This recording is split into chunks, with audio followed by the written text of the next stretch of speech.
fascinating? Spirituality has become aesthetic water bottles, moon fields, and I felt the frequency shift and 48-hour alignment. Meanwhile, the actual spiritual traditions are sitting there in one corner, like, bro, have you really tried showing up every day? Right? Because that is where sadhana and tapasya begins. And trust me, most people confuse the two. Some people think that they are doing tapasya while they are just suffering dramatically, and then there are a few who feels that they're doing sadhana when they're lighting an incense stick while emotionally avoiding their entire existence. So today, let's simplify this. I'm not going to be using any kind of complicated language, not kind of spiritual performance. It is just real understanding. Okay. So sadhana, what is sadhana? It's basically consistent conscious practice. That's it.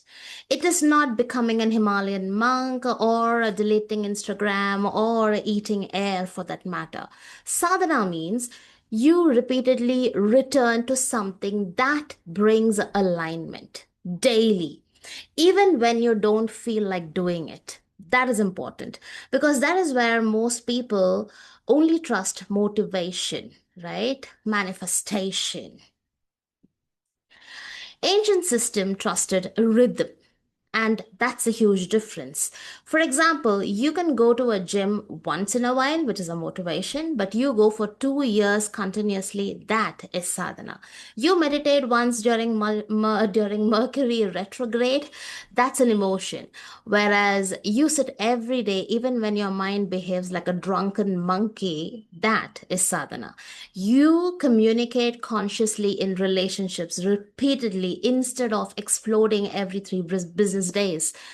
That is also sadhana. So people think spirituality begins in caves.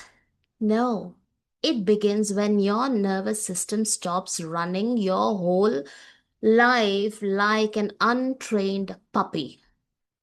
Now, modern people or people nowadays want transformation without a friction.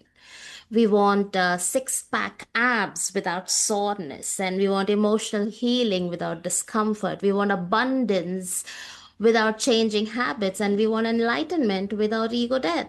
Now, basically, what you want is an Amazon primary or an Amazon Prime delivery, a cosmic Amazon Prime delivery. Hello, universe. Yes, same day awakening, please. But ancient systems understood something very deeply.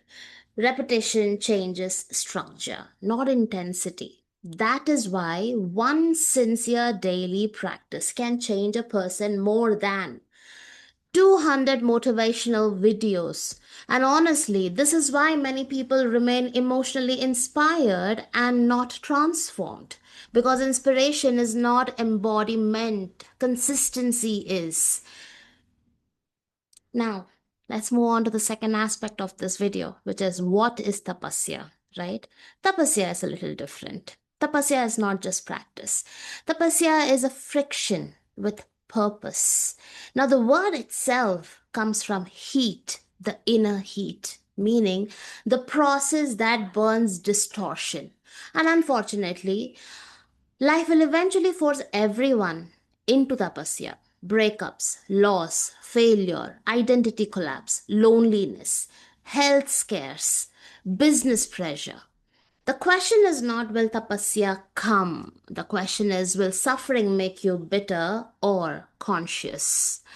Because tapasya is not punishment, it is pressure that relieves or reveals a structure. So let me simplify this for you a little bit more, okay? What life or when life removes distraction, who are you? When comfort disappears, then what remains? When nobody claps for you, will you still continue? That, that is where tapasya begins. Honestly, some people think tapasya means sleeping on nails or eating one almond every full moon or even looking angrily at the mountains. No, sometimes more. S- Tapasya is not checking your phone every 11 seconds, staying with uncomfortable emotions without escaping, building something meaningful for 10 years, even though every day doesn't fetch you the kind of results that you're looking for.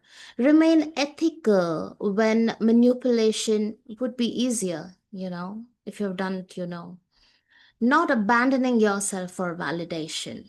That is spiritual heat. And let's be honest, people nowadays, 10 minutes without their dopamine already feels like an ancient initiation. So, this is the most important part. Sadhana creates stability, and tapasya creates depth. Together, they mature a human being. Without sadhana, people become chaotic seekers, and without tapasya, despite becoming, people become, spiritually decorative. Beautiful quotes, but no nervous system capacity. And that is why ancient path respected discipline so deeply. Not because the gods needed obedience. You getting that? Because that is the misconception. But because scattered people cannot hold expanded consciousness. It's very simple. Your life can only hold the depth your system is capable of sustaining. Nowadays, you know, it's all of this is very difficult, but let me make it super practical for you, right? If you journal consistently, if you are working on your reactions, if you are training your body, if you are becoming aware of patterns, if you learn emotional regulation, show up for your purpose repeatedly. Congratulations, you're already doing sadhana. And if life is currently forcing you through, let's say, loss, uncertainty, pressure, identity breakdown, deep self confrontation, then you're already inside tapasya. Now, the problem is nobody explained this to us properly, right? We all felt it is outside of us. We all felt that it is only applicable for people who leave their homes and go away and do a certain kind of practice. But the thing is, life is a practice, life is spiritual. You don't have to become spiritual. You getting what I'm saying? Now, when people go through breakups and losses and identity collapse, we really feel that something is wrong with us. It's not. It is life trying to refine you. And real spirituality is simply not performance. It is not appearing evolved. It is not collecting spiritual vocabulary like Pokemon cards. It's becoming more real, more stable, more conscious, more capable of holding life. And honestly, people who change are the like people who change the most are rarely the loudest spiritual people. They're simply the ones who keep showing up again and again and again. And then that is sadhana. And what burns away in this process is tapasya. And the real secret transformation is usually not dramatic, it's accumulated honesty. If that changed the way you understand spirituality, drop in your thoughts below. And tell me honestly, which one are you in right now? Are you in sadhana or are you in tapasya, or do you feel you're in, a bit of both? And if you want more conversations like this, simple, real, for the people today who can understand this better without any kind of performance, then subscribe to this channel and I will see you in the next one. You know what is